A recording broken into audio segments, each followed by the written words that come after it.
Hello, everyone. Happy Thursday. I'm super excited to join you guys today for this Q&A.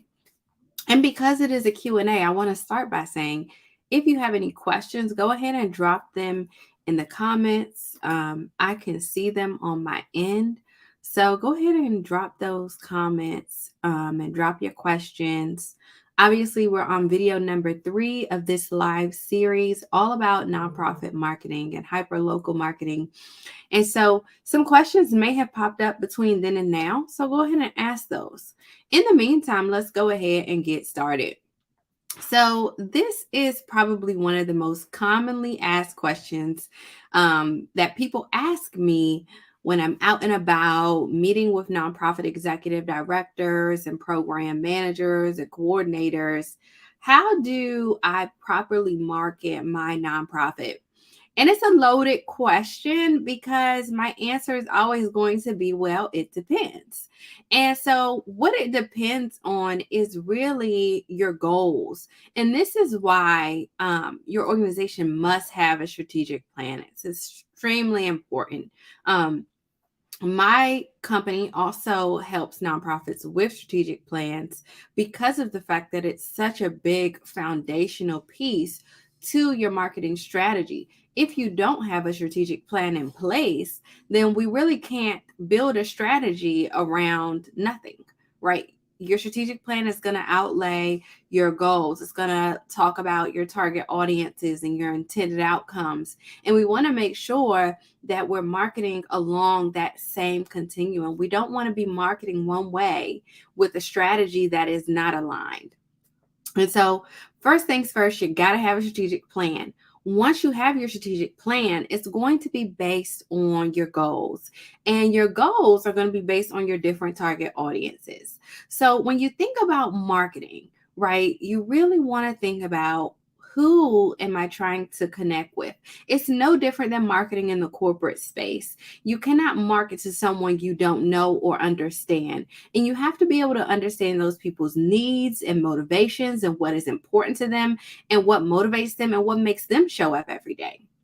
So let's talk about those 4 different audiences. And I'm going to give the first 3, and those probably won't be super surprising to you. But the last one is the one that I find is often the most neglected, but yet the most impactful. So the first audience is going to be your corporate donors. So your corporate donors are extremely important. What they want to know is that you have the demonstrated impact, right? And so when you're talking to your corporate donors, you want to really use the numbers and you want to make sure that you're connecting with what makes sense to them. Then you also want to look at your nonprofit partners. So for nonprofit partners, what they want to know is what are your capabilities and how can you fill in the gaps that our programming may be missing or really help us beef up our existing programming. And then you have your local donors. And what they want to see is a blend of the two. They want to really understand, what are the things that you're doing in their community. They want to understand how you've impacted the community thus far. Because if they're going to continue supporting you and continually give you money, they want to make sure that money is going to the right place. And the 4th target audience, which is the one I think people often neglect, but I believe is the most powerful, is your local government. And I'm not talking about your state government and I'm not talking about your federal government because I know grants do exist on that level. But your local government is actually the most powerful. Your local government is the one who has connections to not only the corporate donors, but also potential partners. And so they really hold the key to the community. They're the ones that people have voted for. And so you want to make sure that you're connected to your local government because oftentimes they can get you in the right rooms and get you engaged in citywide programming or townwide programming that's already funded, that doesn't have to come out of your pocket, and all you and your team have to do is show up. So now that we know who our different audiences are, let's talk about the 3 different types of strategies that are most effective for nonprofits. And then let's talk about their benefits. So obviously, we've talked a lot about hyperlocal marketing. So it's a strategy that I simply cannot leave out. So, hyperlocal marketing is going to be extremely important for your organization. Number one, you get traction faster. So, I have a garden and I love to garden. I love to grow my vegetables. And one thing I can tell you is that it's a lot easier to grow a lot of the same thing than a little bit of different things. And why is that? That's because every single plant or seed has their own desires, their own needs. They have different watering needs, different sunlight needs. And so it's a lot easier to know that all these plants have the same watering needs, the same sunlight needs, and you kind of have a set it and forget it style. If you have a whole bunch of different plants that all have different watering level needs, that all have different sunlight needs, now you have to remember and change the way you move in each situation.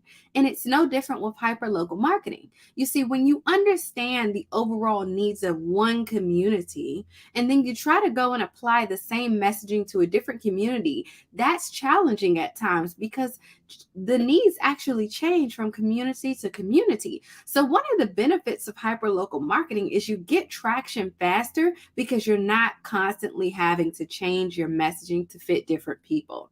And the other thing is you continually connect with the same people. So while you may not have more connections, you have deeper connections. You have people who actually remember your name. They remember your organization's name. They remember that you have 2 kids. They remember that your husband's name is James. They really have that emotional connection with you. And what we know about branding and building trust is that the more emotional connection a person has with you, the easier it is to get them to make a decision in your favor. And lastly, you can be the bigger fish in the pond. You really don't want to be the little fish in the ocean. You want to be the big fish in the pond. And that's one of the benefits of hyperlocal marketing. So that's the first strategy that I really recommend to nonprofits. The second strategy I recommend is initiative driven marketing. Okay. And so the first reason you want to do initiative driven marketing is because when you think back to those audiences, right? Your local government, your local donors, your nonprofit partners, and your corporate donors, they all have one thing in common. They want to know what you're doing. And while they may need those things communicated differently, it doesn't change that they want to know what you're doing. And so, with initiative driven marketing, which simply just means we market based on what we're actively doing, we market based on our active programming, you are constantly putting in front of them, here's what we're doing, here's what we did, here's how we did it, here's the numerical impact. And so you always have something to talk about. You always have something to post about. If you're actually programming in your community and you're using an initiative driven marketing strategy, you don't have to go grasping for air thinking about what things you're going to post about.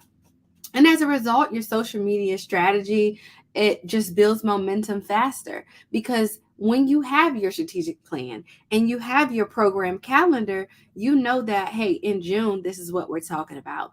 In August, here's what we're talking about. In September, here's what we're talking about. And it becomes so much easier for you and your team to come together, bring the collateral together, and really have a planned out social media strategy that you can execute on. And lastly, people know exactly what you do. When you're constantly pushing out your programming, there's literally no need for question. When people are seeing nonprofits and they're like, oh, they seem nice, but what do they do? It's often because they're pushing out all these stats and information, but they're not necessarily pushing out their active programming and what it looks like for them to be a part of the communities they serve. And so that's one of the other benefits of initiative driven marketing. And the last strategy that I always recommend to nonprofits, especially once you get to, I would say, about $250,000 in operating budget, you want to outsource your marketing. And I know people, when they hear outsource marketing, the hairs on the back of their neck stand up. They get frustrated because maybe you've been in a space with a partner that really didn't understand you, didn't understand your community, didn't really communicate your brand tone well.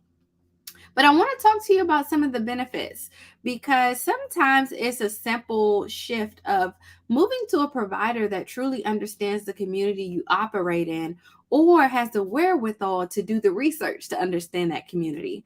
And so, first benefit, obviously, is your team doesn't have to do it. So, executive director, program coordinator, I know you did not sign up to be a marketing assistant or a social media manager. And so, this is your opportunity to actually get back into your lane, your zone of genius, so that you can do what you do best, and you don't have to spend your energy working twice as hard when a professional like myself, who does it day in and day out, can come in and get it knocked out like that. The other piece of that is you get expert advice. You're talking to a person who is marketing for several nonprofits in several geographic areas with different needs and different motivations and different pain points. However, that holistic experience actually provides you with more insight to your industry and other things that people are doing that you may not be aware of. And lastly, a lot of people like to go to Fiverr and things like that, which I think is good in the very beginning stages when you can't necessarily afford to work with a boutique agency. I completely understand it. But there becomes a time where you really do want to step your game up and work with a boutique agency, because they have a network. Because my agency works with several other nonprofits and several people in the government arena, I have access to certain relationships that can actually further you all's internal goals and actually help you fulfill your strategic plans to build more partnerships, to get deeper in the community, for local government to know who you are and what you do. And so that's one of the biggest benefits, I think, of having someone on your team who is an expert in the space, who is familiar with the space, is I know all the people who you may be trying to talk to, and I've been able to build relationships with those people. So as a result, by being in relationship with us, you have access to all of our relationships, which help you get things done a lot faster. And so when you think about how you properly market, you want to, number one, make sure you have those goals set through your strategic planning. You got to have your programming together. Then you want to understand who your audiences are and figure out which audience is the most important to you right now. You got to pick one. You can't market to a million different audiences at once. At most, you want to have two. And you can split that between LinkedIn, which is more B2B or B2G, and between Instagram and Facebook, which is more B2C, is usually how we do it for my clients. But once you understand those target audiences, you want to implement your hyperlocal marketing strategies, your initiative-driven marketing strategies, and your outsourced marketing strategies, so that you can really get that quick traction. You don't have to spend hours and hours creating content and not getting anywhere with it.